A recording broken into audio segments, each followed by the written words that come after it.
So I just decided to restart my paper trading journey in May. I started it in March and I traded for about a month and I realized that I just really didn't know what I was doing. I had the basic concepts down, but I didn't really understand the full picture. And I felt like a lot of the trades, after looking back on them, I was getting mainly lucky. Obviously, I had some concepts, but the fact that they all played out the way they did it was a lot of luck. And I just felt like, if anything, paper trading, when I didn't fully understand the markets, was going to develop bad habits for me.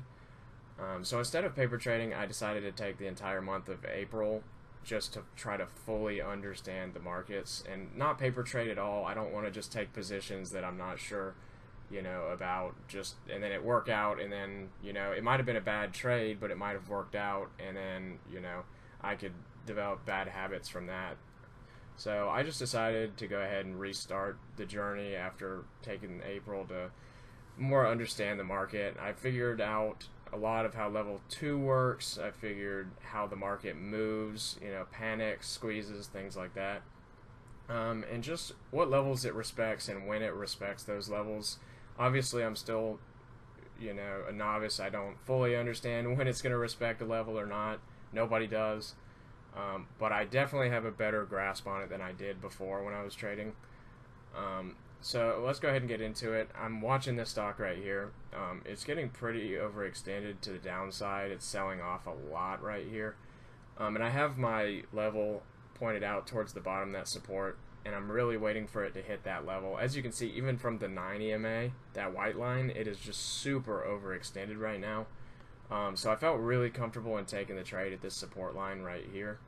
And as soon as it touches it right there, that's when I decided to buy in. And it's really easy for me. I have my entry, I have my exit, I have my stop, and it's just an easy trade for me to take. I think it was a risk reward of like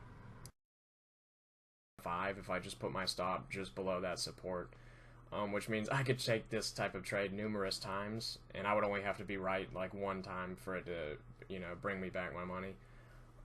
So it's just a really good trade. I was really confident in it. It was, like I said, it was really overextended.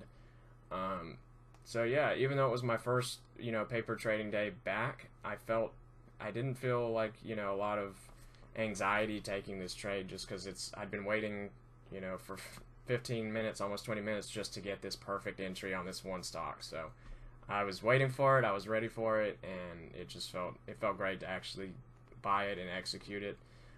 Just because I've been having a psychological issue with actually taking the trades. I've been watching the trades and I can call them out, like I'm sure a lot of people can, but it's actually clicking the button that's really difficult for me. And really, that's why I'm starting this whole paper trading thing, just to kind of force me to click the button so I can post these videos. And yeah, it's really helped me out. I mean, as you can see, it broke right through that resistance level I was looking for to exit at, and then it just continued higher a little bit further to the next resistance level. But I was happy. That wasn't my target. My target was there. In the future, I could take 50%, at the first target, and then, the other 50 or so after I let it run a little while. But that's not really what I'm looking for right now. I'm just looking for quick entry, exit, stop, just simple stuff just to start off my trading journey again. And that's what I did right here. It wasn't huge size or anything, it was only, I think, $30 after spread and commissions, but I was just really happy with this trade, and green is green.